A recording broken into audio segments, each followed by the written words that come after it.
you have to offer this world that you just cannot catch a break. Well, guess what? I'm not going down like that.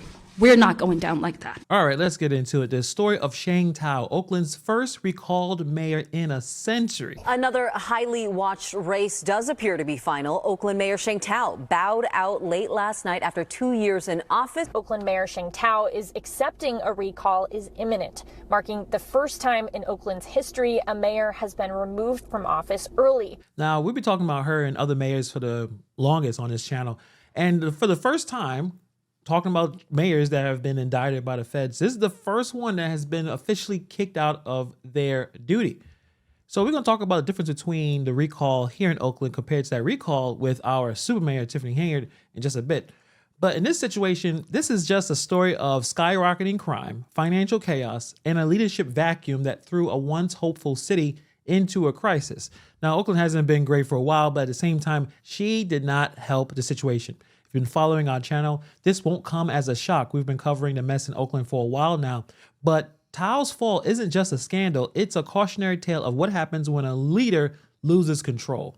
Let's get into it. So let's start from the beginning. Back to 2022, Sheng Thao, a former city council member, managed to secure the role of Oakland's mayor, riding a wave of promises to clean up the streets, reform the budget, and fix Oakland's growing problems. She positioned herself as a fresh start, a new face that will finally bring some stability to the city. But obviously, this is where things started to unravel. Her term was striked with a bunch of issues almost from the beginning. Within months, it was clear that Oakland's mounting crime rates and budget issues were far larger than the campaign slogans could solve. She couldn't do the job. Residents had their hopes in her leadership, but crime was up, businesses were suffering, and the promises of a safer Oakland started to seem like a dream. Therefore, her popularity plummeted and the city grew restless. Whispers of a recall began as citizens questioned her ability to tackle the city's deep-rooted problems. But guess what? Oakland is not the same. Oakland has changed. Not for the best, but for the worse. Oakland is out of control. I'm scared to even be in my own home at times by myself because I'm afraid someone may kick my door in. And the problem is things just got worse and worse. Sheng Thao's leadership didn't involve bringing Oakland back to life. Instead, it was a chaotic tumble towards rock bottom for her and the city. The crime situation in Oakland became a terrifying reality for the people on the streets, in their homes, and at their businesses. I mean, check out this story about a wine vendor parking his car outside a restaurant. The fact that you can get your car broken into within minutes of parking. On Wednesday, a wine purveyor came to this restaurant. Within 20 minutes, he parked right here. His car was broken into, laptop stolen, et cetera, et cetera. So the numbers may have gone down, but it's still happening. This is the reality Oakland residents were living with every single day. But crime wasn't its only problem. Oakland's mayor became a target of federal investigation, along with the mayors of New York and obviously Dalton. FBI agents raiding her office, accusations of ethic violations, and financial misconduct. While she hasn't been convicted of a crime yet, the fact that a sitting mayor's office was raided added fuel to the fire of the recall movement. Her fall from grace wasn't just about the poor management. It was about potential corruption in a city that was already barely holding on. I can tell you with confidence that this investigation is not about me. I have not been charged with the crime, and I am confident that I will not be charged with the crime because I am innocent. If there's one word that defines Thao's legacy in Oakland, it's mismanagement. And nowhere was this more evident than Oakland's budget crisis. The city, already struggling financially, found itself staring down the barrel of a massive deficit under Thao's watch. Now, every mayor has to make tough financial choices, but Oakland was already a city on the edge. Her administration proposed cuts to essential services, fire, and police departments, just to name a few. Just imagine a city with one of the highest crime rates in the nation facing a possibility of fewer police on the streets. That doesn't make any sense. But instead of addressing these budget concerns with urgency and accountability, Thao's administration doubled down on policies and projects that many argue didn't align with Oakland's immediate needs. Therefore, her failure to prioritize effectively only worsens the city's financial and security situation. The budget was bleeding, and the citizens began to feel if they were left on their own. So this was the breaking point. Dominoes were lined up, and eventually they were all came crashing down. The recall effort, which began as a few frustrated voices, grew into a full-blown movement with the majority of the residents rallying to kick her out of office. By the time votes were counted, it was clear that Thao's time as mayor was coming to an end. Now, the final tally wasn't close. She lost by a 2-1 margin, a landslide rejection of her leadership. For the first time since 1917, back when, I don't know what happened back then, it's a pretty long time ago, Oakland has recalled its mayor.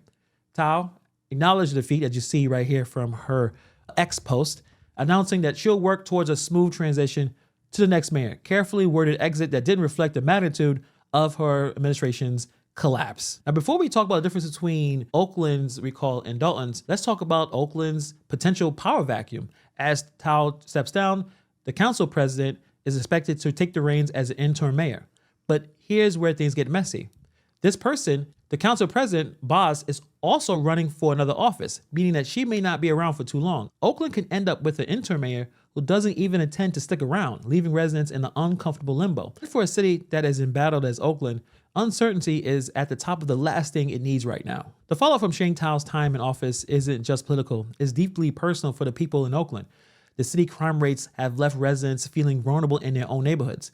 Business owners, which are extremely important to Oakland's economy, were either struggling to stay open or have already closed shop entirely. The reality is that people are scared and the fear is killing local businesses. This wasn't just a failure of one person, but the entire leadership when it falls short and the system doesn't deliver. For Oakland, the stakes were high and they placed their trust in Thao to make good on her promises. Instead, they got higher crime, a budget mess, and now an FBI investigation. Thao's legacy is just another reminder of the consequences of ineffective leadership. But as we hear, and we're still waiting for the situation to end in Dalton, the recall effort, they were able to, and I'm talking about the people in Oakland, were able to recall Sheng Thao.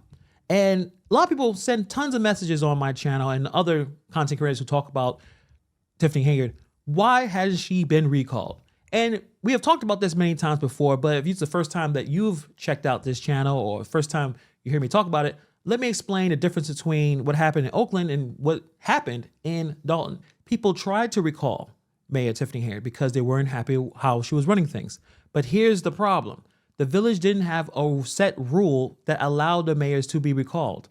For recall to happen in Illinois, the village first had to approve something called a recall mechanism. It's like a special rule that says, yes, you can vote a mayor out of office. But Dalton didn't have that rule in place yet. The village board tried to get 2 questions or referendums on the ballot. One would create the recall rule and the other would actually recall Mayor Hayard. But Hayard challenged this in court, saying they didn't vote on both questions at the same time. And the problem is that she was correct. The court ruled that Dalton couldn't have both on the ballot together, meaning that the recall couldn't legally go through. In Oakland, however, the rules were already set up for the recall, so when people decided they wanted Mayor Sheng Thao out, they can go through the process without any legal problems, any legal issues. They had enough votes and the system was in place to make it happen. So in simpler terms, Oakland had the votes ready, but Dalton didn't.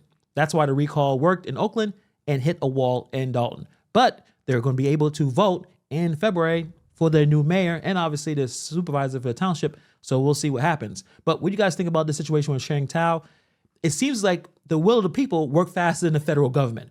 But let me know your thoughts. Thank you for taking time to watch this video, and I'll see you guys in the next video.